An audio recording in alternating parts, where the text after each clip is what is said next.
Pergumulan tetap ada, namun kau jawabannya.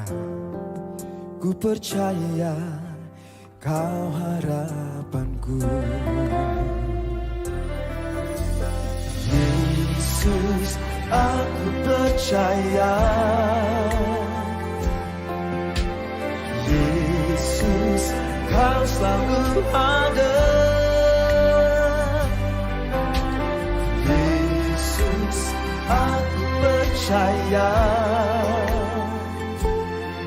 Selalu kau jawab.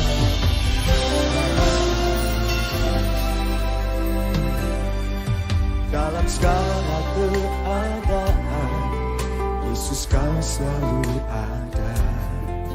Ku percaya kau besertaku.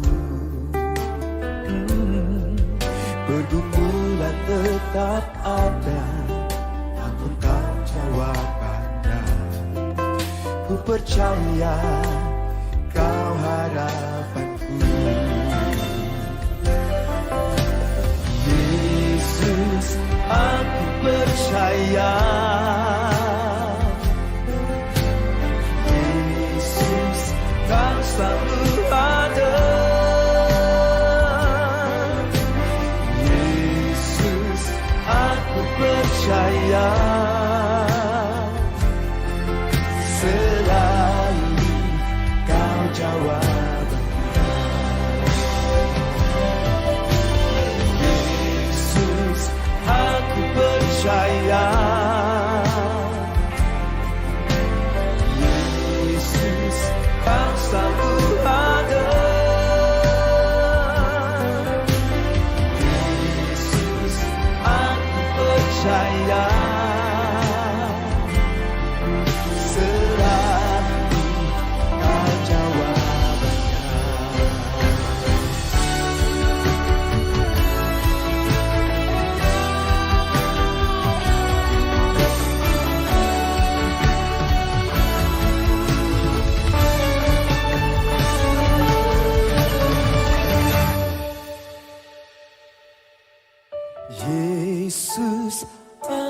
Percaya.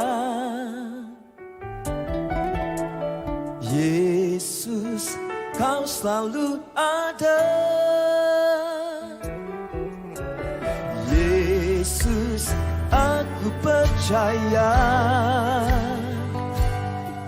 Selalu kau jawabannya. Yesus, aku percaya. Yesus, kau selalu ada. Yesus, aku percaya.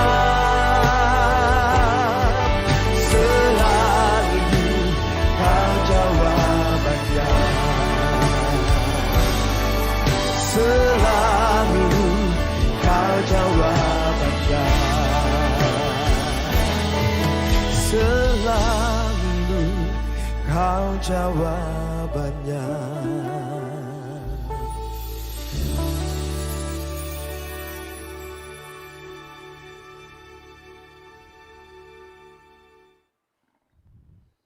Shalom, kasih karunia Tuhan Yesus Kristus dan kasih Allah serta persekutuan Roh Kudus menyertai saya dan juga kita semuanya yang siang hari ini sudah stay tune di live streaming Persekutuan Doa Eklesia Kediri Foundation. Apa kabar Bapak Ibu sekalian? Luar biasa yang ada di studio Eklesia semuanya tetap semangat, tetap sukacita. Saya juga berharap yang ada di rumah siang hari ini juga tetap terpelihara imannya di dalam Tuhan Yesus Kristus. Sehingga siang hari ini kita akan menikmati makanan rohani yang bersama-sama saya berdoa ini boleh menjadi satu kekuatan bagi saudara dan saya. Bapak Ibu sekalian, siang hari ini seperti yang sudah saya bagikan, kita akan berbicara terkait bagaimana ketika kekurangan menghadang sukacita kita. Artinya di sini saudara dan saya pasti membutuhkan mujizat. Sebelum saya mengajak Bapak Ibu sekalian untuk membuka firman Tuhan siang hari ini, kita akan masuk dulu di dalam penyembahan bersama-sama. Saya rindu kita semuanya diberkati dengan pujian yang sudah saya pilih bagi Bapak Ibu sekalian. Selamat menikmati.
Puji Tuhan, hati saya digerakkan oleh Roh Kudus untuk milih pujian ini, memberikan kekuatan bagi saya dan saudara. Kenapa? Karena seminggu ini saya boleh Tuhan perhadapkan dengan berbagai macam hal, di mana di situ saya boleh menyadari bahwa kehidupan saya dan saudara yang telah memilih berada menjadi satu persekutuan dengan kematian dan kebangkitan Yesus, yaitu kita ada di dalam apa yang sudah Tuhan Yesus lakukan bagi saya dan saudara.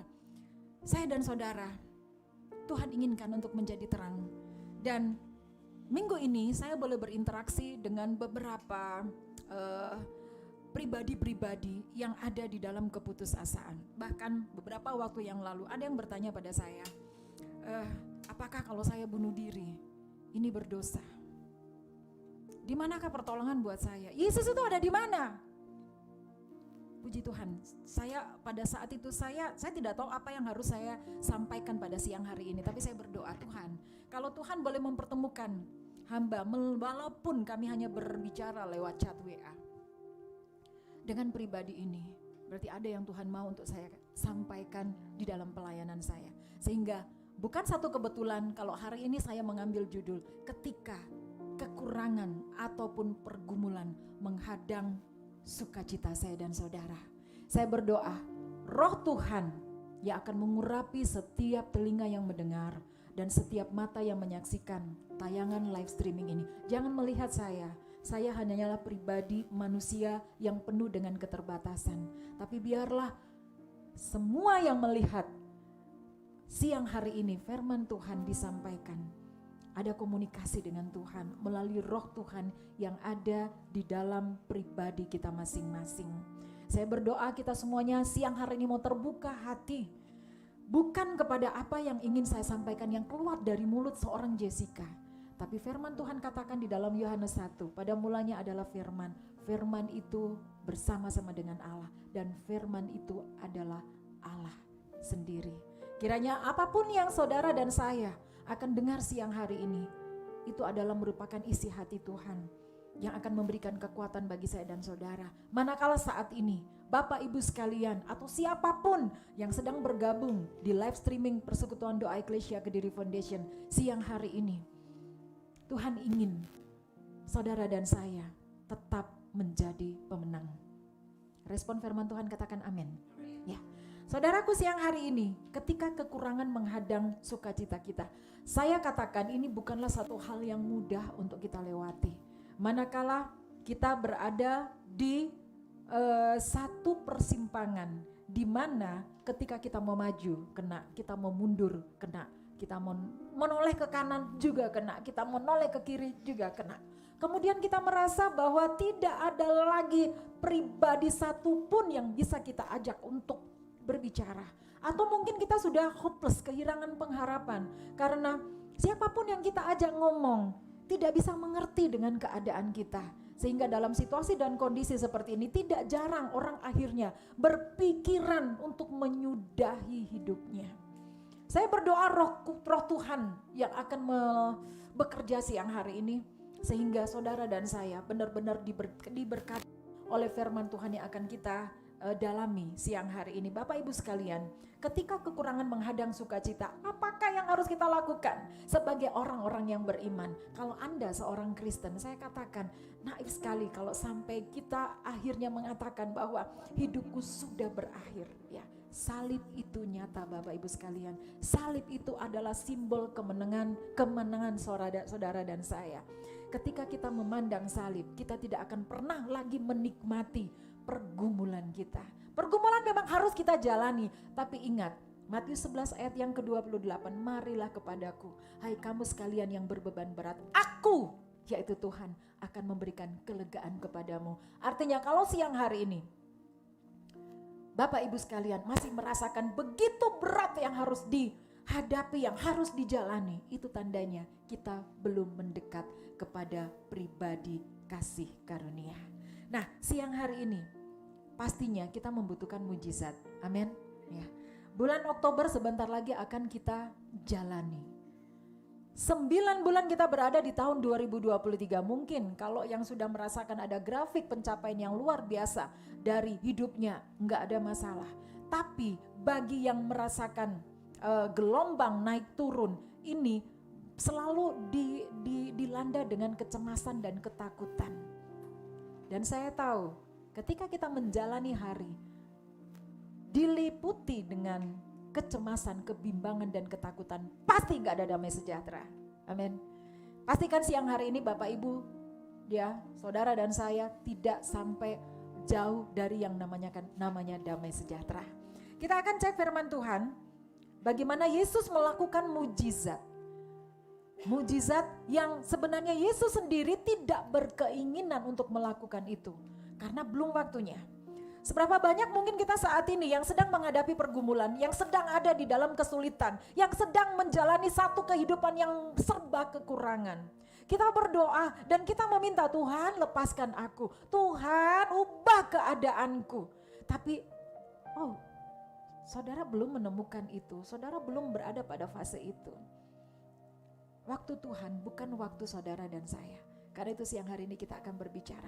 Apakah ketika kita benar-benar membutuhkan mujizat? Apakah ketika kita sedang menghadapi pergumulan dan belum waktunya, saudara dan saya tetap harus ada di dalam penantian yang tidak pasti?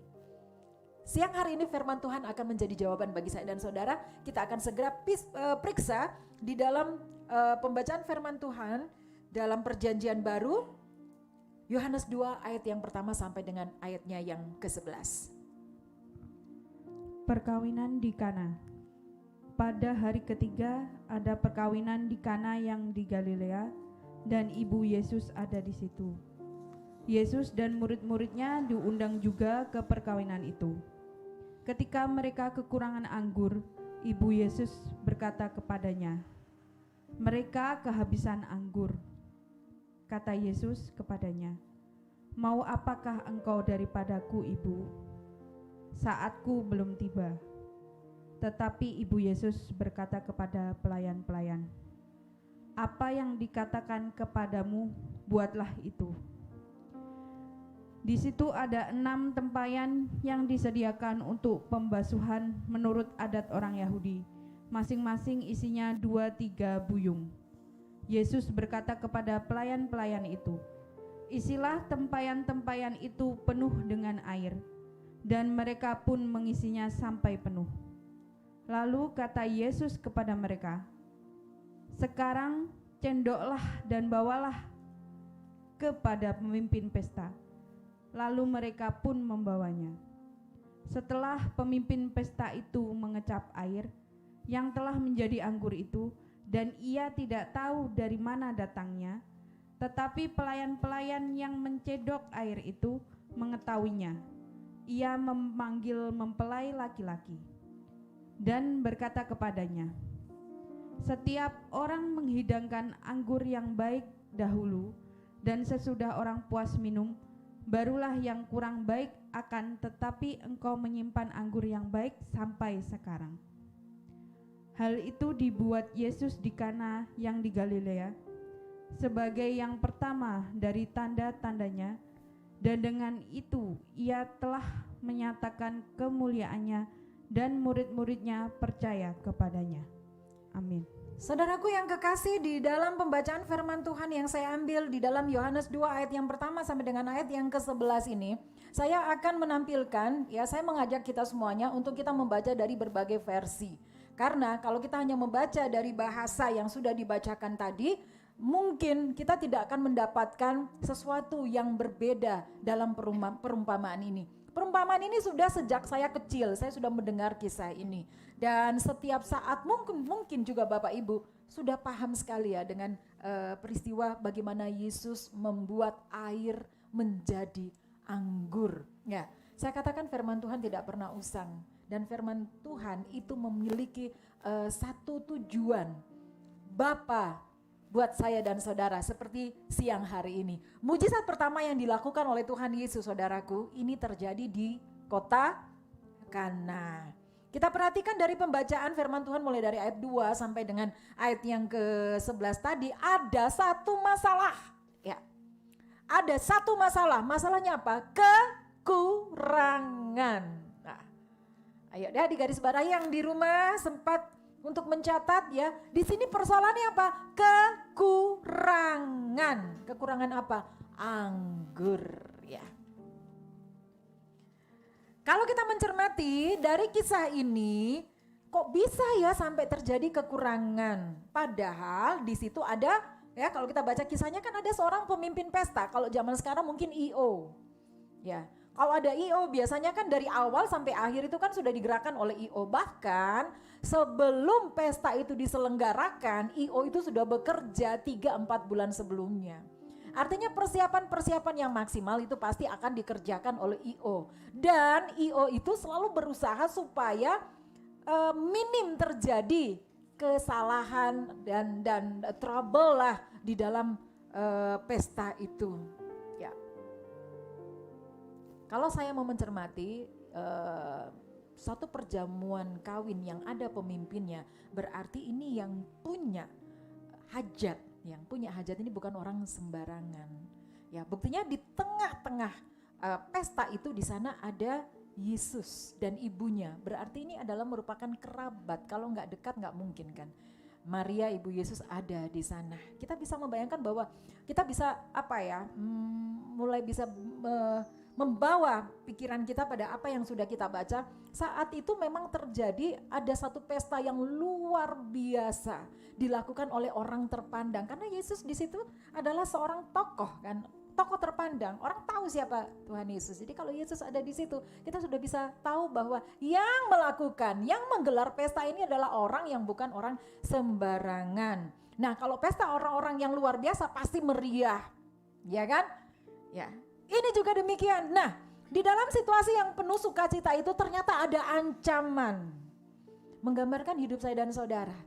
Kita mungkin sempat di awal bulan Januari 2023 sesuatu yang sudah kita desain di 2022. Kemudian kita mulai petik sejak Januari kita baik-baik saja.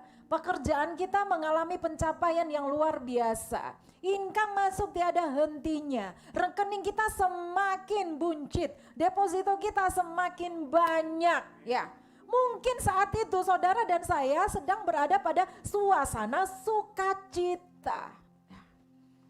Kalau orang sedang sukacita, tidak pernah siap manakala ada sesuatu yang mengancam. Happy, iya kan? Ini terjadi dalam situasi perjamuan kawin di Kana. Hingga tanpa disadari, karena mungkin ini kembali lagi ini adalah orang terpandang, banyak orang yang ingin menghadiri perjamuan itu, sehingga kekurangan.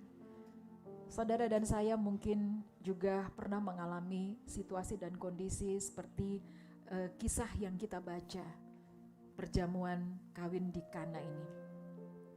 Kita mungkin hidup kita sudah menjadi berkat. Ya. Kita berada pada satu fase di mana kita diberkati Tuhan sehingga kita mau memberkati orang lain. Orang yang melihat kita ibarat nih ya, kita ini bunga gitu kan, kita sudah mekar-mekar, kita banyak membuat mata yang melihat ibarat ini bunga ya, merasa senang ya. Akhirnya nih banyak nih, tawon yang datang, ya kan? Kalau lihat bunganya itu banyak sekali madunya, ya kan? Banyaknya datang, lama-lama kan juga habis. Nah, ini juga mungkin bisa terjadi dalam kehidupan saya dan saudara. Di dalam pelayanan yang kita lakukan. Tanpa kita sadari, kita menjadi berkat buat orang lain, semakin banyak orang yang datang ke kita. Persediaan kita mulai menipis, diambang kekurangan. Nah, kalau kekurangan ini ya, sudah mulai untuk ada di tengah kebahagiaan saya dan saudara. Ancaman sukacita ini mulai ya kan? Kebanyakan orang dalam situasi seperti ini kalau dia dekat dengan Tuhan dia akan mencari Tuhan, tapi enggak banyak juga ya. Maksud saya banyak juga gitu. Banyak juga. Ketika dia sudah mulai ada ancaman kekurangan, dia mulai bingung, dia mulai bikin strategi baru. Oh, ini harus begini, ini harus begini, nanti bisa begini. Dengan segala macam cara dia berusaha. Kontak marketing, cari peluang, barangkali ada pinjaman. Saya bolak-balik loh, ketika saya diperhadapkan ada sesuatu yang harus saya selesaikan. Tapi Tuhan selalu lindungi saya. Ketika saya mau mengambil keputusan itu, saya damai sejahtera, Tuhan yang mencukupkan. Bolak-balik saya. kok nggak jadi ya? Ternyata Tuhan tidak berkenan. Itulah enaknya kalau hidup dalam Tuhan, dikendalikan oleh Tuhan. Amin. Kita kembali lagi kepada kisah ini. Kalau kita lihat bahwa di pesta itu ada pemimpin pesta yang sudah cukup pengalaman, tentu saja pemimpin pesta ini sudah memperhitungkan secara detail persiapan dan kebutuhan supaya pesta itu bisa berjalan. Demikian pula saya dan saudara, mungkin seorang ibu mening-mening dia sudah mengasuransikan untuk masa depan anaknya. Tiba-tiba suaminya mendekat, "Bu, butuh tambahan modal, pinjem dulu ya tabungan buat anaknya." Nah ya dikasih sama ibunya buat suaminya. Ternyata meleset. Ketika meleset ibunya nih mulai nih kan ya, "Pak, nih." Nah akhirnya ya tarung berdua. Ada banyak ya hal-hal yang mengancam sukacita saya dan saudara itu terkait dengan kekurangan itu tadi. Yang membuat banyak anak-anak Tuhan akhirnya kehilangan damai sejahtera. Dan saya katakan kekurangan itu dalam bentuk apapun yang menimpa kehidupan kita, kehidupan lini pekerjaan kita, rumah tangga kita, masa depan anak-anak kita, pelayanan kita. Kalau itu sudah mengganggu, saya katakan itu adalah ancaman yang sewaktu-waktu bisa merebut kebahagiaan saya dan saudara. Amin. Sama juga seperti yang terjadi di Kana ini. Ketika kekurangan anggur ya tidak diatasi, kebahagiaan dan keindahan jalannya pesta ini pasti juga akan berantakan. Ya, bisa dibayangkan kalau saudara dan saya ada dalam situasi dan keadaan seperti itu. Kabur ya, gak melo-melo, kabur gitu ya. Ada mungkin yang akhirnya ngumpet di bawah tempat tidur gitu. Pak Agil ketawa, mungkin dia pernah mengalami itu. Ya saudaraku, betapa tidak kalau kondisi ini tidak bisa mendapatkan jalan keluar, tentu saja bisa dibayangkan apa yang akan terjadi ya, kekacauan ya. Kekacauan. Tuan rumah yang punya pesta pasti malu. Iyalah.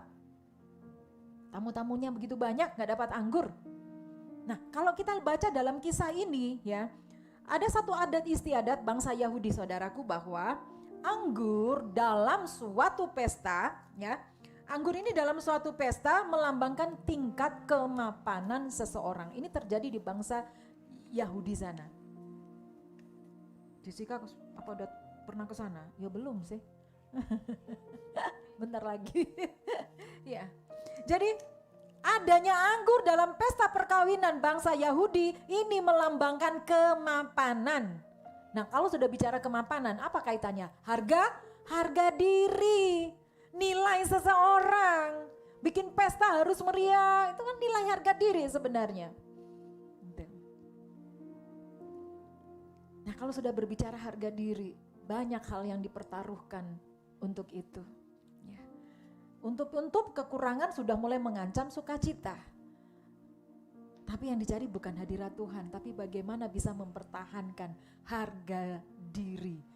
Kalau mempertahankan harga diri, saya pastikan yang ada di dalam hati Bapak Ibu sekalian itu bukan A besar, tapi A kecil. Keakuan.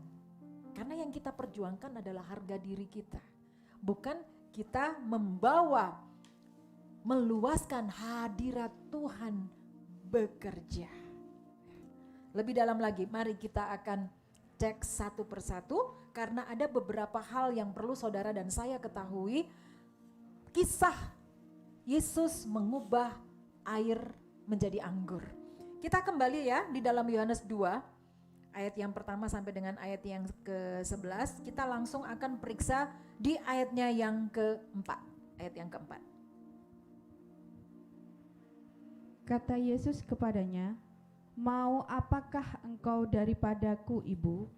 Saatku belum tiba." Ya, di sini ketika Maria ikut-ikutan panik, ya, Saudaraku, saya bawa Maria adalah seorang ibu, seorang wanita ibu Yesus. Ya. Artinya Maria ini adalah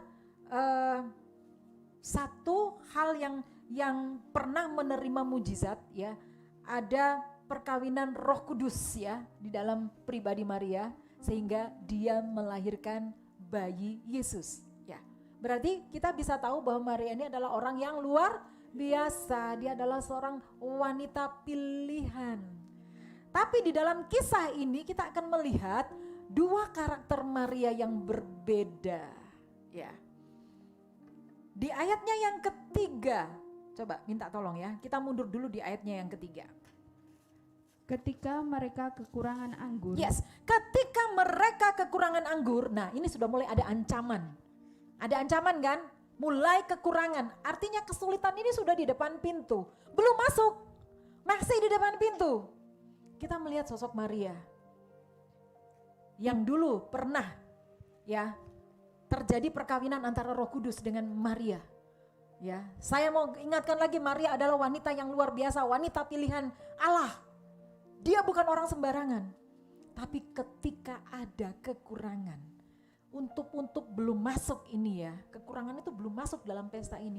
Tapi kita melihat sosok wanita, sosok Maria. Maria ini berbicara saudara dan saya. Maria ini berbicara gereja Tuhan. Apa yang terjadi di ayatnya yang ketiga tadi ya. Ketika mereka kekurangan anggur, Ibu Yesus berkata kepadanya, mereka kehabisan anggur. Saudaraku, kembali lagi saya mau ingatkan, di sini Maria berbicara sebagai merasa dirinya adalah ibu dari Yesus. Ada pengertian di sini, Maria mulai perintah, mengingatkan. Maria mulai mengingatkan. Siapa yang diingatkan? Yesus. Yesus siapa? Tuhan. Bukankah ini terjadi dalam kehidupan saya dan saudara? Ketika kita mulai bingung nih menghadapi, aduh pekerjaan kok gak ada progresnya ya. Anakku sudah tak sekolahkan, tingginya. Tapi kok gitu-gitu saja ya. Suamiku sudah bekerja jam 5 pagi, pulangnya jam 9 malam. Tapi kok tidak ada penampakan bahwa bulanan ini naik. Begitu aja, dapatnya 5 juta, besok suaminya butuh 10 juta, Bu utang dong. Banyak yang panik ketika mulai untuk ada kekurangan, sehingga apa? Mulai perintah Tuhan, mulai mengingatkan Tuhan. Seperti yang dilakukan oleh Maria. Maria lupa siapa Yesus. Ibu Yesus berkata kepadanya, mereka kehabisan anggur. Ya. Di ayat yang keempat, kalau saya baca ini di dalam terjemahan baru, ya, terjemahan baru. Yang dibaca oleh Neni tadi terjemahan baru. Kata Yesus kepadanya, mau apakah engkau daripadaku, ibu? Saatku belum tiba. Ini bahasa yang sangat sopan. Bahasa Indonesia itu kan sopan banget. Tapi sebenarnya kalau kita mau melihat versi yang sebenarnya, versi King James, di sana berbeda. Yesus tidak melihat pribadi Maria adalah sebagai ibunya. Minta tolong dibaca versi King James-nya. Ayat 4. Jesus said unto her, Woman, what have I to do with thee? My hour is not yet come. Jesus said unto her, woman. Kalau ibu berarti apa? Mother. Ya, woman. Woman ini artinya apa? Wanita, perempuan. Jadi kalau di bahasa versi MILT-nya coba dibacakan. Yesus berkata kepadanya, ada apa denganku dan engkau hai wanita? Gini, jadi kalau saya mau artikan gini ya bahasanya ya. Nah ini bacanya kurang penghayatan. Yesus berkata kepadanya, ada apa denganku dan engkau hai wanita? Gitu kan cara bacanya. Ya, kita kalau mau baca firman Tuhan itu ya harus dengan hati, biar tahu artinya. Yesus berkata, ada apa denganku dan engkau hai wanita? saatku belum tiba. Ya. Jadi kalau versi terjemahan baru tadi sangat-sangat sopan. Mau apakah engkau daripadaku ibu? Saatku belum tiba. Tapi kalau dalam versi King James-nya, woman, what have I to do with thee? Apa yang dapat aku lakukan? Apa urusanku? Kan gitu maksudnya. Ya kan, apa urusanku? Waktuku belum tiba. Nah, saudaraku, ini yang Tuhan mau katakan bagi saya dan saudara ketika kita sedang melihat ada kekurangan, ketika kita sedang berhadapan dengan pergumulan, kemudian kita coba protes sama Tuhan, kita coba seakan-akan Tuhan ini gak tahu keadaan kita. Ingat, saudara dan saya adalah ciptaannya. Dan di dalam Yesaya dikatakan bahwa saudara dan saya adalah milik yang paling berharga dan mulia di matanya. Di situ Yesaya juga mengatakan, Tuhan berkata, aku mengasihimu. Sepasang kekasih kalau saling mengasihi, mereka pasti akan saling memperhatikan dan pasti akan saling tahu keadaan satu dengan yang lainnya. Kalau pasangannya dalam keadaan sakit, dia sudah connect duluan. Benar tidak? Saudara dan saya adalah kekasih dari Tuhan Yesus. Amin. Tuhan tuh sudah tahu. Di sini mau diajarkan apa sih buat saya dan saudara? Jangan protes sama Tuhan, seakan-akan Tuhan gak tahu keadaan kita. Seakan-akan Tuhan itu matanya tidak bisa menjangkau dan melihat keadaan saya dan saudara. Dia terlalu berkuasa untuk itu. Sebab dia adalah Tuhan. Amin. Yesus berkata kepadanya, ada apa denganku dan engkau, hai wanita? Keras banget. Ya, waktuku belum tiba. Saudaraku, ini memang kepekaan dari wanita, saya katakan ya. Tapi kepekaan ini kemudian dijawab oleh Yesus di ayat yang keempat tadi. Dan memang kalau dari bahasa terjemahan baru yang kita baca, ini adalah sangat-sangat timur ya. Ketimurannya kental banget sehingga menggunakan kata ibu. Tapi kalau saya membaca pada beberapa versi, saya melihat di situ semuanya mengarah kepada wanita. Hai perempuan. Gak ada orang bicara, perempuan kamu gimana sih? Gak gitu. Orang kalau sampai berbicara kepada seorang wanita, perempuan, dia pasti akan dengan nada tinggi. Otomatis pengertiannya juga pasti berbeda. Saudaraku, kalau kita membaca ayat 3 dan ayat yang keempat, Yesus memposisikan dirinya bukan hanya sebagai anak Maria, tapi dia adalah Tuhan. Tuhannya Maria. Maria berbicara saya dan saudara, gereja Tuhan. Tuhan mau mengingatkan ketika saudara dan saya sedang berhadapan dengan kekurangan, dengan pergumulan, dengan persoalan apapun itu, ya Tuhan mau saudara dan saya mengingat bahwa Dia adalah Tuhan yang percaya, katakan amin. Ya, itu yang Tuhan mau. Supaya kita tahu bahwa kita tetap punya Tuhan dan Dia tetaplah Tuhan. Saya merasakan sesuatu yang khusus ketika saya membaca di ayatnya yang ketiga dan ayatnya yang keempat ini. Memang saudaraku, Maria adalah sosok ibu Yesus. Tapi dari perkataannya, Maria seakan-akan mendesak. Seberapa banyak ketika kita sedang berada di dalam pergumulan atau bahkan mungkin pergumulan belum kita jalani, tapi kita sudah untuk nih, pergumulan sudah mulai masuk di pintu rumah tangga kita masing-masing, di pintu pekerjaan kita, di pintu profesi kita, di pintu masa depan anak-anak kita. Mungkin kita hanya melihat, oh ternyata anakku pengen sekolah dokter, tapi ternyata biaya dokter itu panjang, sementara anakmu masih di SMP. Di saat itu kamu mulai bingung, bagaimana nanti ketika dia lulus SMA untuk dia mulai sekolah di kedokteran. Dari mana saya bisa mendapatkan biayanya? Terkadang kita berusaha mendahului karya Tuhan. Terkadang kita berusaha untuk merasa bahwa kita punya ilmu, kita punya pengalaman, kita punya pamor, kita punya nama, kita punya segalanya. Sehingga segala sesuatu yang ada di depan kita yang merupakan ancaman dari sesuatu yang akan merebut kebahagiaan kita, kita mulai melakukan sesuatu dengan cara kita. Siang hari ini Yesus mengingatkan bahwa Dia adalah Tuhan.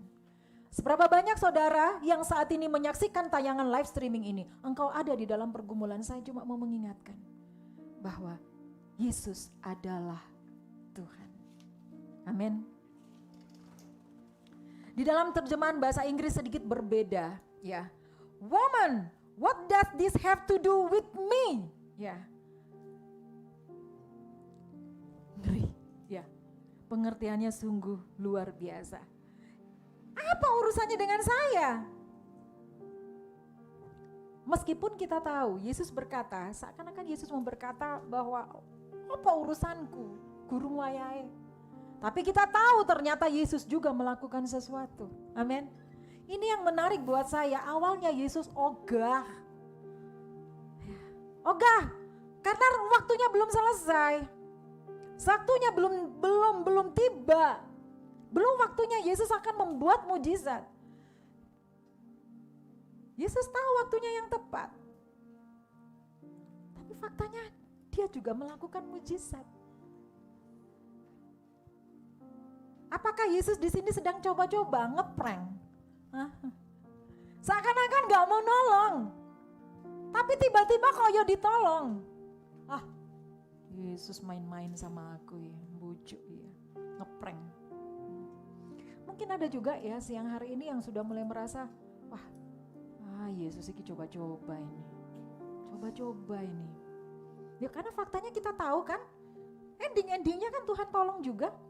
Ya, bahkan yang dilakukan oleh Tuhan dalam kisah perjamuan kawin di Kana ini luar biasa.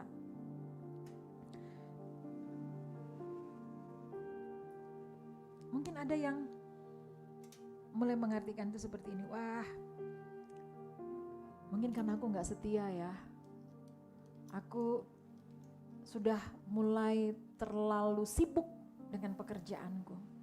Sehingga Tuhan mau kasih pelajaran buat aku. Kita mulai menganalisa dengan pikiran kita. Aku jarang berdoa. Sehingga ya Tuhan mau uji aku. Ya banyak kalimat-kalimat yang sok Alkitabiah. Yang sok Bible gitu. Kita mau katakan untuk menghibur diri. Saudaraku, sebenarnya yang mau saya katakan ketika kita membaca di ayat yang ketiga dengan ayat yang keempat dalam Yohanes 2, dalam pembacaan firman Tuhan siang hari ini, ada satu prinsip yang penting di dalam kekristenan saya dan saudara yang harus kita ketahui. Apalagi pada saat kita sedang menghadapi sesuatu yang mengancam sukacita kita. Tuhan tidak punya hutang terhadap kita. Tuhan enggak punya kepentingan terhadap kita. Ini kan pernikahan mereka, pernikahan mempelai berdua. Artinya ketika Yesus berada di situ, ya ini bukan tanggung jawab Yesus. Yesus sebagai tamu di situ, amin. Ya. Seorang tamu yang harus dijamu. Ini adalah ukuran kedewasaan rohani saya dan saudara. Bahwa Yesus itu gak punya hutang. Tuhan kita gak punya hutang bagi saya dan saudara. Ya, sehingga Maria mau coba mengingatkan mereka kekurangan loh. Artinya kau harus lakukan sesuatu. Menuntut. Ya. Kan Tuhan. Kalau Tuhan bisa dong lakukan sesuatu buat aku kan gitu. Ya, amin. Ada orang yang waktu anaknya sakit langsung teriak. Mengapa Tuhan anak saya yang sakit? Mengapa enggak anaknya dia aja? Kan aku ini setia. Kenapa Tuhan suamiku dicolong oleh si pelakor? Pakai kalimat yang kayak gitu. Padahal saya sudah melayani, bangun subuh, tidur paling malam sendiri. Kok masih dicolong sama pelakor? Kenapa Tuhan? Suami saya, apa ya? Apa lagi ya? Sakit, sehingga gak bisa cari duit. Saya harus kerja, banting tulang. Tulang kalau dibanting gimana ya? Bisa digunakan ya, itu kadang-kadang kalimatnya itu ya. mengerikan. Sebenarnya itu mendramatisir sih, yang akhirnya membuat kita yang keronto-ronto sendiri. Ya ayo anak-anak Tuhan, kita pakai kosakata yang baik ya. Ada lagi yang dompetnya dicopet, langsung, mengapa Tuhan dompetku dicopet? Kenapa Tuhan dompetku jatuh? Ya banyak sekali ya. Ya, suamiku nggak setia, pacarku diambil orang. Wah banyak banget lah ya. Atau di dalam pekerjaan sudah menata seperti ini, ternyata kompetitor bisa menangkap strateginya, akhirnya disalip perusahaan itu, terjadi kemunduran. Mengapa Tuhan? Why Tuhan? Gitu. Itu dan itu saja yang banyak dilakukan oleh orang-orang yang tidak pernah mengerti rencana Tuhan yang baik di dalam kehidupannya. Seakan-akan semua Tuhan yang harus bertanggung jawab, sama seperti Maria ini. Sekali lagi saya mau ingatkan, Maria ini berbicara saya dan saudara. Ketika banyak kejadian yang sudah mulai mengintip-ngintip kita, yang seakan-akan mulai merebut sukacita kita, mulai kemudian memposisikan diri seperti Maria. Kita mulai, mengapa Tuhan? Mengapa begini? Mengapa begitu? Harusnya enggak begini Tuhan. Ganti posisi saja ya kalau begitu ya. Sehingga Tuhan mengatakan, ada urusan apa dengan aku? Ini juga merupakan peringatan bagi saya dan saudara. Tuhan tidak pernah merancang sesuatu sehingga saya dan saudara harus mengalami satu wilayah yang berada di dalam kekurangan. Tidak, karena dalam Yohanes 10 sudah jelas, aku datang untuk memberikan hidup. Jadi Tuhan tidak pernah membawa kematian bagi saya dan saudara. Yohanes 10 bisa dicek di sana. Tuhan tidak pernah membawa kematian ekonomi, kematian di dalam sukacita kita karena sakit, kematian di dalam rumah tangga kita karena tidak ada damai sejahtera, tidak. Bahkan Yesus berkata, aku datang untuk membawa hidup dan hidup yang aku berikan adalah hidup yang berkelimpahan. Itu Tuhan sudah bilang begitu, jadi jangan sekali-sekali gereja Tuhan, yaitu saya dan saudara, kita mulai mengingatkan Tuhan bahwa keadaan ini adalah merupakan tanggung jawab dari Tuhan.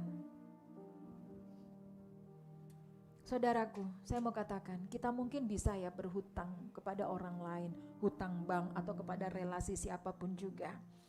Tapi Tuhan tidak pernah punya hutang apapun kepada kita. Tuhan tidak pernah berhutang apapun kepada manusia. Sehingga dia katakan, what does this have to do with me?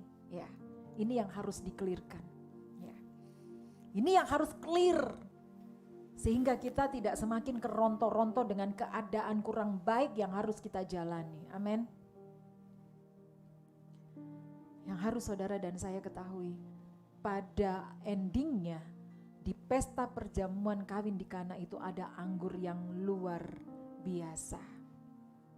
Ya, tapi sebelum itu terjadi, kita mundur lagi di dalam ayatnya yang keempat. Yesus katakan, saatku belum tiba. Saudaraku yang kekasih, waktu dia mengatakan saatku belum tiba, memang belum tiba. Ya. Yesus belum naik ke atas kayu salib. Dan ini saya katakan merupakan bagian dari apa? Inisiasi kerajaan Allah yang mulai dinyatakan. Karena ini adalah mujizat pertama yang Yesus lakukan. Ya. Ada saat di mana di dalam kehidupan saudara dan saya, kita tidak mampu menghadapi atau kita kekurangan ide, bahkan kita tidak menemukan jalan mengatasi kebuntuan kita. Kemudian kita berubah, ya, kita berubah mulai mengambil posisi yang seharusnya bukan berada di tempat saya dan saudara. Posisi bagaimana? Posisi kita mempertanyakan kepedulian Tuhan terhadap keadaan kita. Seberapa banyak saat ini mungkin yang mulai bertindak seperti apa yang dilakukan oleh Maria terhadap Yesus. Mulai mengatur Tuhan. Kalau kita perhatikan, ya, kita perhatikan di dalam pembacaan ayat 2, ya. Mari saudaraku melihat media Yesus melakukan mujizat. Di situ coba Neni tolong dibaca ayat yang ke-6. Di situ ada 6 tempayan yang disediakan untuk pembasuhan menurut adat orang Yahudi. Masing-masing isinya 2-3 buyung. Ya, saudaraku, di sana ada 6 tempayan, ya. Dan atas perintah Yesus, air di dalam mereka, ya, di dalam tempayan itu yang nanti akan menjadi satu mujizat. Nah, Bapak Ibu sekalian, menurut orang-orang Yahudi, 7 itu adalah angka yang lengkap dan sempurna. Angka 7 itu adalah angka yang sempurna. Dan 6 itu adalah angka yang memiliki arti belum selesai, artinya tidak sempurna. Angka 6 ini juga berbicara tentang manusia, karena penciptaan manusia itu terjadi pada hari yang ke-6. Di situ dijelaskan dalam kisah ini ada 6 tempayan. Berbicara apa? Berbicara ketidaksempurnaan manusia. Amin. Ya. 6 tempayan itu saudaraku, kalau boleh saya jelaskan, ini mewakili semua ketidaksempurnaan saudara dan saya sebagai manusia. Nah, Yesus ada di situ. Ketika ketidaksempurnaan, dia berada dekat dengan Tuhan. Yesus hadir untuk menghentikan dan menyingkirkan ketidaksempurnaan itu. Meskipun di awal Yesus berkata, saatku belum tiba. Tapi kenapa akhirnya Yesus mau melakukan mujizat itu? Yesus mau mengubah air menjadi anggur. Dia mengasihi saya dan saudara. Dia tidak mau saya dan saudara ini harus mengalami satu satu penghakiman dari manusia. Malu itu tadi. Penilaian manusia yang merugikan kita, yang membuat kita menjadi malu. Yesus tidak mau dan tidak pernah kepengen saudara dan saya akhirnya dipermalukan oleh orang. Tidak. Dia akan melakukan sesuatu bagi saya dan saudara kalau kita dekat dengan dia. Kalau Yesus tidak berada di dalam keadaan itu, tidak berada di pesta itu, apakah ada mujizat? Amin. Jadi cukup perlu bagi saya dan saudara, tempayan berbicara kehidupan saya dan saudara. Yesus datang karena kita ada bersama-sama dengan dia untuk menghentikan ketidaksempurnaan itu. Saudaraku yang terkasih, di dalam Yohanes, kitab Yohanes ini memberitahu saya dan saudara bahwa dalam Yesus ketidaksempurnaan telah menjadi sesuatu yang sempurna. Amin. Kalau Yesus tidak melihat saya dan saudara ini adalah pribadi yang sempurna, mujizat itu tidak akan pernah terjadi. Amin. Ya. Ini yang harus kita tahu bahwa saudaraku, untuk dekat dengan Tuhan, banyak orang tidak bisa lakukan itu. Kenapa? Karena merasa tidak sempurna. Dia merasa tidak layak. Dia merasa dia belum melakukan apa yang Tuhan mau. Ya. Banyak orang yang berpikir bahwa Tuhan untuk menuntut kesempurnaan saya dan saudara, enggak akan pernah bisa, saya katakan. Saudara dan saya menjadi sempurna karena kasih karunia. Amin. Ya. Di dalam Yesus, Bapa melihat apa yang ada di dalam Yesus. Ini yang membuat kita akhirnya tidak mampu untuk mengatasi ketika kekurangan itu, ketika pergumulan itu mulai mengancam sukacita kita. Karena kita merasa tidak layak. Apa yang Yesus lakukan dengan tempayan-tempayan ini? Tempayan berbicara apa? Tempayan berbicara hati saya dan saudara. Wadah, tempat. Sesuatu yang kita alami selalu kita olah di dalam hati. Sesuatu kekurangan, kepedihan, kepahitan, rasa sakit dan lain-lainnya. Kita olah, kita simpan itu di dalam hati. Ya. Nah, saat ini ketika kita membawa Yesus di dalam persoalan kita, meskipun saatnya belum tiba, tapi kita boleh belajar bahwa kita punya Tuhan yang amat mengasihi kita dan gak mau saudara dan saya menjadi malu atau dipermalukan oleh dunia. Itu yang harus kita ketahui dulu. Di ayat yang ke-7, Yesus berkata ke pelayan-pelayan itu, isilah tempayan-tempayan itu penuh dengan air. Di ayat yang ke-7 ini ada dua hal yang menjadi strategi saya dan saudara, supaya ketika kekurangan menghadang sukacita kita, yang kita harus lakukan adalah respon firman Tuhan. Ya. pelayan-pelayan ini boleh dong mereka ngomong, "Lah wong kita ini yang dibutuhkan adalah anggur kok. Ngapain harus air?" Mungkin pelayan-pelayan ini bingung. Yang kita butuhkan adalah anggur. Tapi kenapa di sini yang Yesus lakukan adalah minta air? Mungkin kita juga begitu ketika kita ada kesulitan ekonomi. Ya, finansial kita dalam kondisi dalam tanda kutip. Kemudian kita membutuhkan, besok sudah ada tagihan yang harus dibayar.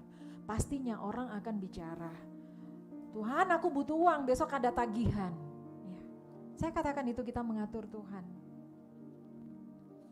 Sama mungkin dengan pelayan ini, kalau mereka tidak merespon firman Tuhan, ya pasti mereka tidak akan patuh untuk mengisi tempayan-tempayan itu dengan air. Jadi yang utama mujizat ini terjadi. Kenapa mujizat ini terjadi? Bukan karena Maria yang minta, bukan. Karena kesetiaan dan ketaatan dari pelayan. Artinya saudara dan saya, kalau mau hidup kita diberkati, Tuhan gak butuh kita yang lain-lain selain kita mau taat merespon firman Tuhan. Amin. Yesus berkata kepada pelayan-pelayan itu, "Isilah tempayan-tempayan itu penuh dengan air." Tadi saya katakan bahwa tempayan ini adalah berbicara tentang wadah, tempat, ya. Hati saya dan saudara.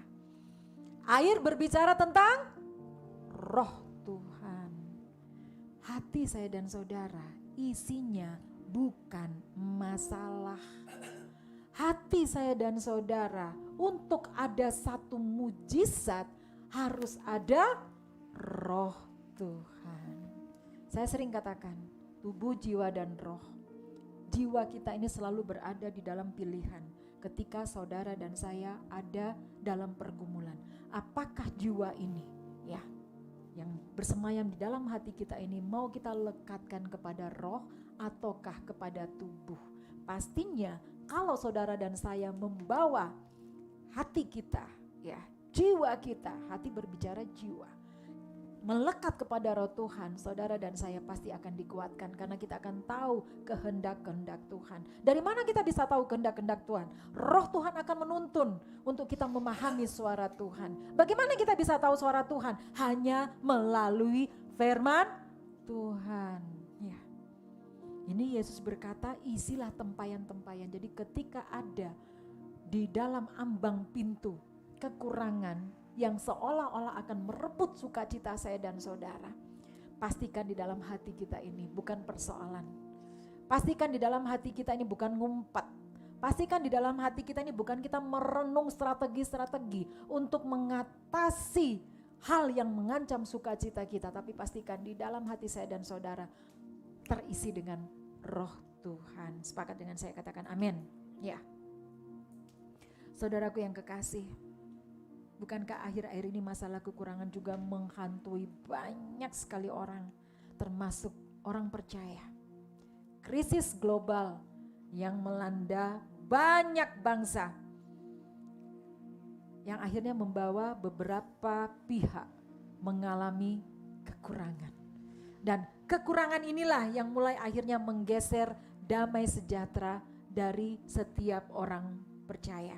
Sehingga ketika mulai mengalami kekurangan proyek, pemasukan berkurang, mulai mencari tempat, mulai mencari sesuatu yang sekiranya bisa mengatasi keadaan kita. Demikian pula anak-anak mulai berkurang kasih sayang dan perhatian dari orang tua, mulai lari ke narkotika, berkumpul, bergaul dengan pergaulan-pergaulan yang bukan menjadi dasar iman Kristen kita. Semakin jatuh, semakin tenggelam. Semuanya akhirnya menjadi berantakan. Banyak juga karena krisis yang terjadi, para pekerja mulai kehilangan motivasi, kehilangan spirit, kehilangan semangat untuk terus melakukan, antusias untuk melakukan inovasi-inovasi yang baru di dalam pekerjaannya. Jadi bekerja ABS asal Bapak senang. Yang penting pagi sudah selamat pagi dan pulang sudah fingerprint, terima kasih. tanpa ada progres apapun di dalam kehidupannya. Bekerja hanya untuk memenuhi supaya terlihat bekerja, tapi tidak ada lagi antusias. Karena apa? Krisis kepercayaan di dalam hatinya, bukan diisi oleh Roh Kudus. Ya. Yang sudah kayak begitu, mana bisa orang berdoa hari ini semoga ada mujizat. Sementara hatinya hanya terisi dengan kekurangan demi kekurangan. Lalu apa yang harus kita perbuat? Kita kembali kepada kisah tadi. Di dalam pembacaan Yohanes 2 ayatnya yang ke-11. Apa yang kita dapatkan di sana? Ada perkataan? Amin. Perkataan. Ada permohonan doa. Terus apa lagi? Iya.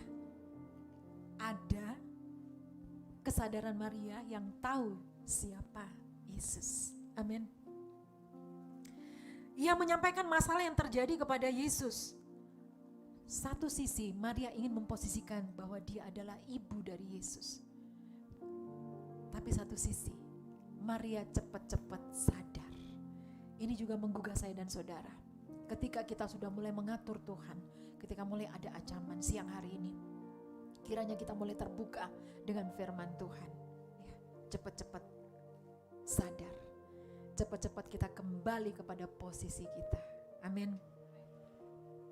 Ketika nilai-nilai kekurangan mulai menghimpit kualitas sukacita saya dan saudara. Ketika kekurangan mulai menghantui setiap hal yang sudah kita bangun di dalam rumah tangga kita ataupun di dalam pelayanan kita, mulai menggelisahkan sehingga damai sejahtera seakan-akan ini udah mulai diganti dengan ketidaksukacitaan. Saya mau katakan jangan menjauh dari Tuhan. Maria tidak kecewa ketika Yesus mengatakan belum saatnya. Mungkin ketika engkau mendengar firman Tuhan, engkau tidak mendapatkan jawaban sesuai yang engkau inginkan. Firman Tuhan katakan jangan takut. Tapi kau masih merasakan gelisah sehingga kau merasa bahwa firman Tuhan ini bukan buat aku. Saudara dan saya hanya cukup mengambil keputusan untuk tetap dekat dengan Tuhan. Maria mengalami penolakan ketika dia mengandalkan keakuannya. Tapi Maria tidak meninggalkan tempat itu. Maria tetap mau bersama-sama dengan Tuhan Yesus karena Maria tahu siapa Yesus. Saudaraku yang kekasih, siang hari ini kalau ada di antara Bapak Ibu sekalian yang sedang menghadapi pergumulan yang cukup berat, masalah apapun itu, saya mau katakan yang harus kita lakukan hanyalah dekat terus dengan Tuhan, gelibet terus dengan Tuhan, jangan tinggalkan persekutuan dengan Tuhan. Karena Tuhan tidak pernah mau saudara dan saya ini mengalami kekurangan apalagi sampai dipermalukan. Ya. Firman Tuhan katakan bahwa sekali-kali Dia tidak pernah meninggalkan saya dan saudara. Dan ini pula yang akan disampaikan bagi setiap kita yang saat ini sedang menghadapi pergumulan. Beberapa waktu yang lalu saya senang dalam pekerjaan saya. Hampir saja saya berhasil mendamaikan dua orang yang bertikai. Tapi ternyata Tuhan berkehendak lain, ingin supaya iman kita semakin meningkat. Ya. Gagal, tapi bagi saya itu bukan gagal. Karena tidak ada rencana Tuhan yang gagal, amin. Ya. Tuhan melakukan satu rencana yang besar. Karena Tuhan katakan, sekali-kali pun aku tidak pernah meninggalkan engkau. Coba kita baca ini ya di dalam Ibrani. Ibrani 13 ayat yang kelima bagian B. Ini menjadi kekuatan bagi saya dan saudara yang siang hari ini sedang menghadapi pergumulan. Karena Allah telah berfirman, aku sekali-kali tidak akan membiarkan engkau dan aku sekali-kali tidak akan meninggalkan engkau. Yes, ini menjadi kekuatan bagi saya dan saudara yang saat ini ada di dalam pergumulan. Ya, sedang menghadapi sesuatu yang mengancam sukacita kita. Tuhan Yesus katakan, aku sekali-kali tidak akan membiarkan engkau dan aku sekali-kali tidak akan meninggalkan engkau. Amin. Ya, ini yang merupakan janji Tuhan yang harus kita pakai, yang harus selalu tertanam di dalam hati kita. Yang harus ada dan yang harus kita terus perkatakan keluar dari mulut kita. Bukan sesuatu yang sedang kita alami saat ini. Ya. Dan jangan pernah berkata bahwa janji Tuhan bukan buat saya, karena saya ini tidak taat, karena saya ini berdosa. Ya, Tuhan melakukan sesuatu menurut waktunya, tanpa melihat latar belakang saya dan saudara. Ya, meskipun kita tidak setia, Dia tetaplah setia. Kita periksa di dalam 2 Timotius 2 ayat yang ke-13. Jika kita tidak setia, Dia tetap setia, karena Dia tidak dapat menyangkal dirinya. Yes, Amin. Yesus nggak tahu bujui, ya, nggak tahu ngapusi, berbeda dengan manusia, sehingga Dia berkata, sekalipun jika kita tidak setia, Dia tetap setia. Ya, ayo cableh dong samping kiri kanannya, yang kenceng. Tuhan Yesus setia, amin. Ya, Dia tidak pernah menyangkal, artinya tidak pernah bujui saya dan saudara. Kita cuma perlu kasih hati kita. Apa? Hati yang bagaimana? Hati yang percaya. Saudaraku yang kekasih, di penghujung penyampaian firman Tuhan siang hari ini, saya mau katakan, dan kiranya ini boleh termeteraikan oleh Roh Kudus di dalam kehidupan saya dan saudara, bahwa air menjadi anggur ini bukan cuma sekedar urusan pesta, tapi ini adalah berbicara tentang kerajaan Allah. Darah Yesus yang dicurahkan di kayu salib itu nyata, dan saudara dan saya diundang untuk menjadi satu dengan apa yang sudah Tuhan Yesus lakukan. Kita tidak hanya sekedar menikmati darah Yesus, tapi kemenangan dari apa yang sudah Tuhan Yesus lakukan bagi saya dan saudara. Itu yang akan menjadi bekal bagi saya dan saudara mengatasi segala keadaan apapun. Dan kita tahu di dalam kisah ini, ketika air itu menjadi anggur, apa yang Yesus perintahkan kepada pelayan-pelayan? Cedoklah, bawalah kepada pemimpin pesta. Artinya saudara dan saya yang menjadi bagian dari kerajaan Allah, Tuhan mau ajarkan kita untuk belajar menjamu orang lain. Ya. Kita tidak hanya sekedar dijamu, Tuhan Yesus menjamu saya dan saudara dengan tubuh dan darahnya, tapi Dia juga mau saudara dan saya terus menjadi berkat bagi orang lain. Amin. Inilah manifestasi kehidupan Kristen yang benar-benar berakar di dalam iman. Yesus yang akan melakukan dan menyediakan apapun yang akan kita lakukan dalam pelayanan kita. So jangan khawatir, jangan takut. Sehingga ini yang menjadi satu dasar bagi saya sebagai founder Eklesia Kediri Foundation. Saya tetap akan melakukan pelayanan di mana Tuhan mau tempatkan saya. Bahkan saya tidak akan mau menghitung berapa rekening saya yang tersedia, berapa pundi-pundi uang yang ada untuk pelayanan eklesia ini sampai ke ujung bumi. Karena saya percaya Yesus yang akan lakukan itu bagi eklesia. Karena itu saudaraku siang hari ini yang sedang menikmati firman Tuhan, mari sama-sama kita tidak melihat apa yang menjadi kekurangan kita, untuk memenuhi segala apa yang Tuhan mau supaya hidup saya dan saudara menjadi terang. Tapi kita mau melihat bahwa kita punya pribadi Tuhan Yesus yang berkuasa. Ada yang Tuhan Yesus ajarkan bagi saya dan saudara. Mungkin saat ini faktanya ya, saudara dan saya ada di dalam kekurangan. Tapi Yesus mau ajarkan ketika ada kekurangan, ketika ada pergumulan, Dia mau mengajarkan kita supaya kita tetap mengucap syukur. Ayat yang terakhir kita periksa di dalam Injil Lukas 9 ayat 16 sampai dengan ayat yang ke-17. Dan setelah Ia mengambil 5 roti dan 2 ikan itu, Ia mengadah ke langit, mengucap berkat, lalu memecah-mecahkan roti itu dan memberikannya kepada murid-muridnya supaya dibagi-bagikannya kepada orang banyak. Yes. Dan mereka semuanya Ya, lanjut. makan sampai kenyang. Kemudian dikumpulkan potongan-potongan roti yang sisa sebanyak 12 bakul. Amin. Yes. Kisah ini mujizat yang Yesus lakukan, memberi makan 5.000 orang dengan 2 ekor ikan dan 5 roti. Mungkin saat ini rekening kita juga segitu, cuman sedikit, tapi kita punya visi yang besar seperti eklesia. Saya mau katakan kepada teman-teman saya yang ada di eklesia, jangan melihat keadaan kita, tapi kita mau melihat bahwa kita punya Tuhan Yesus yang besar. Mungkin saat ini ada keluargamu yang sakit, engkau tidak punya lagi biaya untuk beli obat. Saya mau katakan, di tangan Yesus semuanya selesai. Apa yang Tuhan Yesus ajarkan buat kita ketika kita menghadapi kekurangan kita? Dia mengambil lima roti dan 2 ikan. Yesus menengadah ke langit. Apa yang diajarkan bagi saya dan saudara? Ketika kita ada kekurangan, Yesus mengajarkan kita mau melihat Tuhan. Amin. Ya, bukan untuk kita melihat kekurangan kita. Menengadah ke langit artinya apa? Kita meluaskan Tuhan yang menyempurnakan kekurangan itu.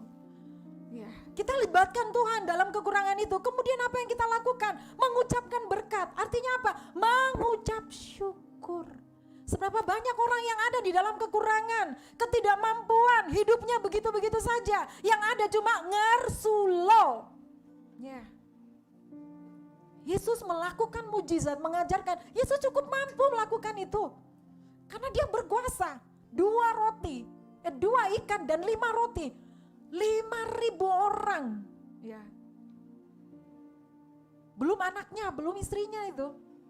Sisa. Ya. Diajarkan saya dan saudara ketika ada yang mengancam sukacita kita. Kekurangan, masalah ekonomi atau apapun, pekerjaan atau apapun. Yesus ajarkan buat saya dan saudara, menengadah ke langit artinya apa? Kita melihat betapa kita punya Tuhan yang besar. Jangan katakan bahwa engkau punya Tuhan yang maha besar. Kalau engkau masih berpikir bahwa masalahmu lebih besar dari Tuhanmu, enggak usah lagi berdoa, enggak usah ke gereja, enggak usah cari Tuhan. Tapi siang hari ini saya dan saudara diingatkan bahwa dialah yang memiliki kehidupan saya dan saudara. Kekuranganmu itu enggak seberapa. Justru kekurangan itu akan menjadi berkat bagi saya dan saudara untuk terus menjadi kemuliaan bagi nama Tuhan. Harus kita kasih diri kita buat Tuhan sepenuhnya. Harus kita tidak boleh ragu terhadap kekuasaan Tuhan dalam segala hal. Apapun itu. Kalau engkau ingin mujizat terjadi dalam hidupmu, lihat Tuhan sebagai pribadi yang berkuasa melebihi dari apapun yang sedang engkau alami saat ini. Jangan keronto-ronto dengan persoalanmu karena sakitmu atau apapun itu, tapi lihatlah, pandang kita punya Tuhan yang maha besar. Ketika kita bisa melihat kita punya Tuhan yang maha besar, hati kita akan terus bersyukur. Kalau hati kita terus bersyukur, berarti saudara dan saya, meskipun ada ancaman, sukacita kita tetap akan ada. Damai sejahtera di dalam kehidupan saya dan saudara tidak akan pernah berlalu. Terima firman Tuhan siang hari ini. Saya sangat dikuatkan dengan firman Tuhan ini. Tuhan kirimkan banyak orang untuk berkomunikasi dengan saya. Mereka-mereka yang ada di dalam persoalan yang seakan-akan tidak bisa dilakukan.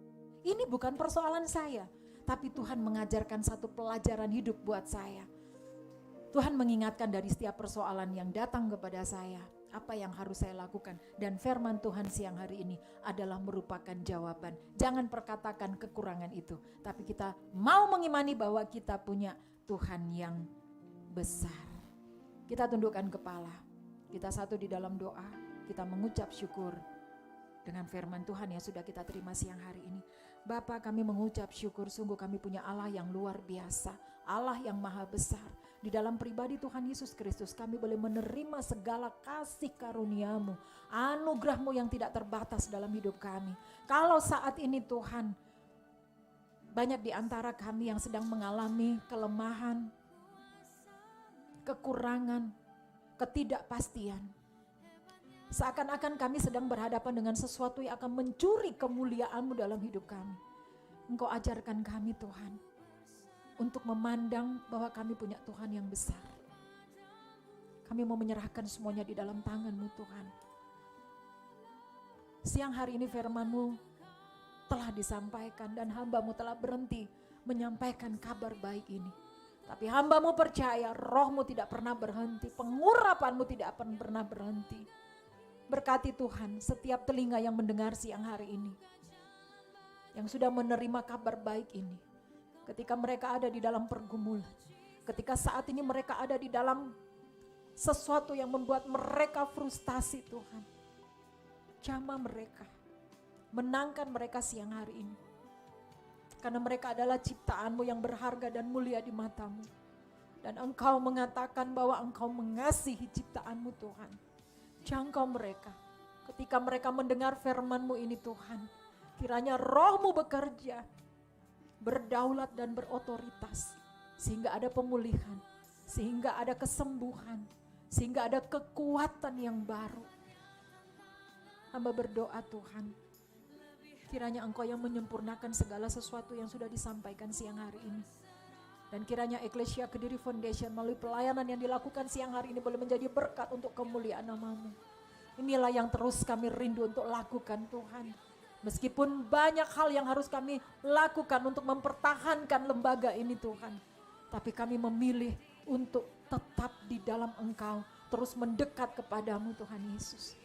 Terima kasih Bapa di dalam surga. Terima kasih buat mujizat yang saat ini sedang Kau kerjakan bagi kami. Bagi setiap pribadi yang menikmati pelayanan dari Eklesia Kediri Foundation. Terima kasih Tuhan. Kiranya kasih-Mu Tuhan yang terus memberikan kekuatan, perlindungan dan pertolongan. Hari ini Tuhan, ada pemulihan, ada kesembuhan, ada kemenangan yang akan Engkau nyatakan.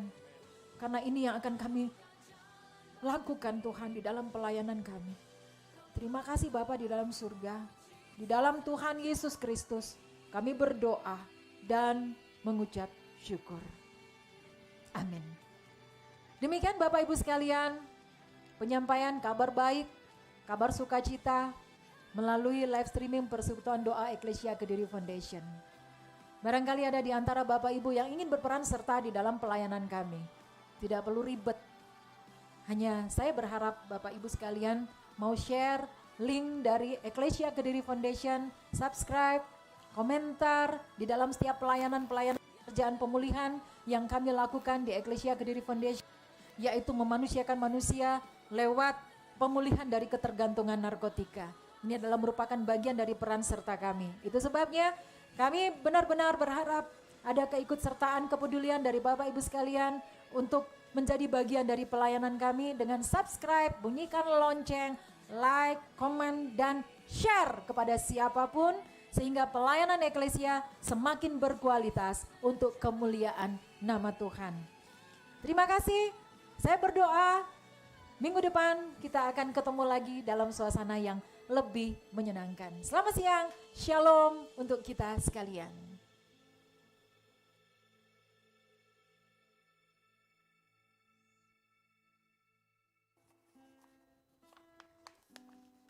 Aduh, aku kok batuk-batuk ya.